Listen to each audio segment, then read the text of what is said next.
Degree వస్తుంది, general degree BA BCom BSc. So అలానే ఇక్కడ హిందీలో కూడా దాన్ని విద్వాన్ అంటారు. ఏమంటారు? సో విద్వాన్ వచ్చేసి ఇది వచ్చేసి మనకు 2 years. సో దీనికి వచ్చేసి మనకు 3000 రూపీస్ అవుతుంది. ఓకేనా? సో ఇది ఫీ స్ట్రక్చర్స్. మీరు ఇంట్రెస్టెడ్ ఉన్నటువంటి పిల్లవాళ్ళు సార్ దగ్గర నేమ్స్ నోట్ చేయించుకోండి. ఓకేనా?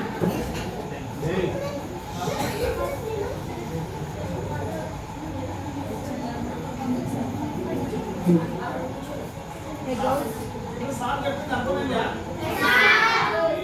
నాకేం అర్థం కాదు. కొంతమంది ఏం అర్థం కాలేదో డబ్బులు ఫీజు అన్నట్టుంటారు.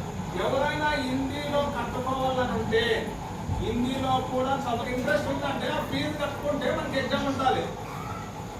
హిందీ ఎగ్జామ్ కట్టుకోవాలని ఉంటే మీ ఇంట్లో చెప్పండి, అప్పుడు మనం అమౌంట్ కట్టుకోవచ్చు. ఎగ్జామ్ రాస్తామా, సర్టిఫికేట్ వస్తుంది. సర్టిఫికేట్ వచ్చిన తర్వాత ఉద్యోగానికి అప్లై చేసుకోవచ్చు.